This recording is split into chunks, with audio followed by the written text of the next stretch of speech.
Saya kan tinggal di masjid, jadi Ustaz sering saya didapati jam orang sholat di tempat saya tertinggal. Kadang bukan jam yang mendapat jamaah. Jadi jamaah tersebut memberikannya kepada saya karena saya tinggal di situ.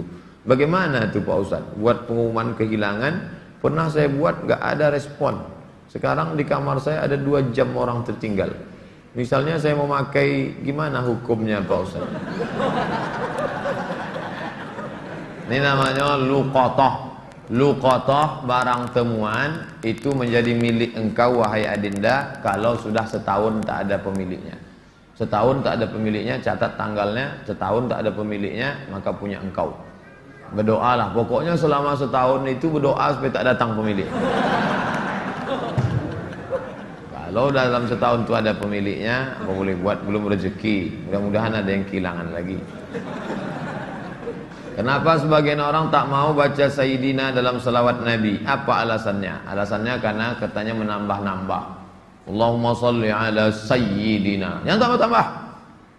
Nabi tak pernah menyebut. Nabi sendiri menyebut. Ana Sayyidu waladi Adam. Hadis sahih.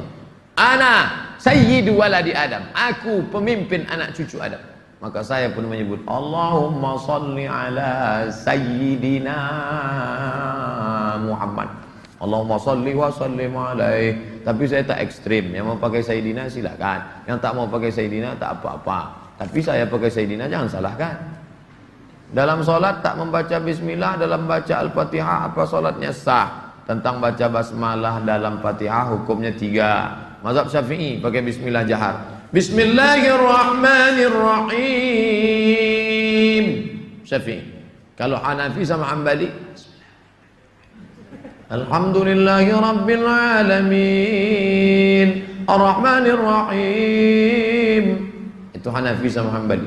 Kalau Maliki tak pakai bismillah sama sekali. Allahu Akbar. Alhamdulillahi Rabbil Alamin. Itu Maliki. Tak ada yang salah. Yang jadi salah di mana? Ketika masjid itu bermazhab Syafi'i, ente masuk petantang petenteng pakai bismillah. Di situ letak kesalahannya.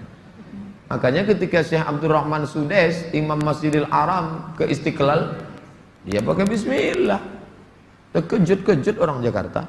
Pakai bismillah dia. Dia tahu, Dr. Abdurrahman Sudes dari Ummul Qura. Sebutkan, jelaskan ciri-ciri Khawarij. Apakah membid'ahkan amaliyah orang lain merasa diri paling benar merupakan ciri-ciri Khawarij? Yang memancing saya ngajak-ngajak mau mengkhawarijkan Salafi. Nanti setelah saya khawarijkan Salafi, direkam, diupload, habis itu habislah saya diserang Salafi. Baca aja lah buku saya itu baik-baik. Capek saya dah kelai-kelai itu. Apakah Hajar Aswad sudah ada sejak Nabi Ibrahim? Hajar Aswad itu adalah salah satu barang pernak-pernik surga yang ada di bumi. Hadisnya sahih bahwa batu Hajar Aswad itu dulu putih, lalu karena banyak dipegang orang berdosa maka berubah menjadi hitam.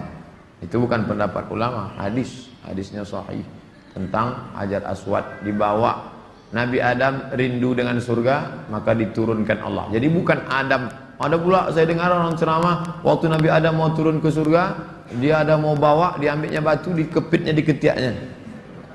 Bukan begitu. Adam sudah turun, lalu rindu ke surga, dibawa Jibril. Kata Jibril, ini oleh-oleh dari surga. Itulah Hajar Aswad.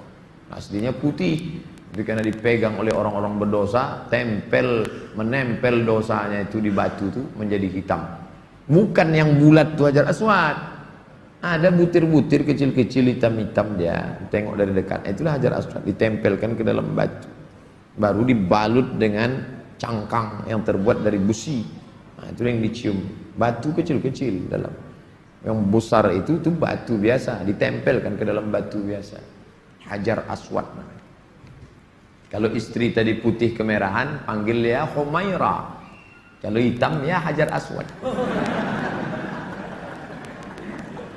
Jangan marah deh. Umur saya 24 tahun. Sekarang saya sudah kerja di perusahaan A. saya baru diterima di perusahaan B yang merupakan pekerjaan impian saya. Tapi jika saya mengambil pekerjaan di perusahaan B, saya tak boleh menikah selama setahun. Sedangkan calon saya tak mau menunggu karena orang tuanya sudah tak bisa menunggu. Menurut Ustadz gimana? Karena di satu sisi saya ingin bekerja di perusahaan B karena gajinya lebih besar dan itu pekerjaan impian saya. Tapi penempatannya di luar kota. Jika jadi menikah kami bakal LDR. Tolong Pak Ustadz, ini tak ada masalah fikih, ini masalah perasaan. Saya hanya bisa menjawab masalah-masalah fikih. Adapun masalah perasaan,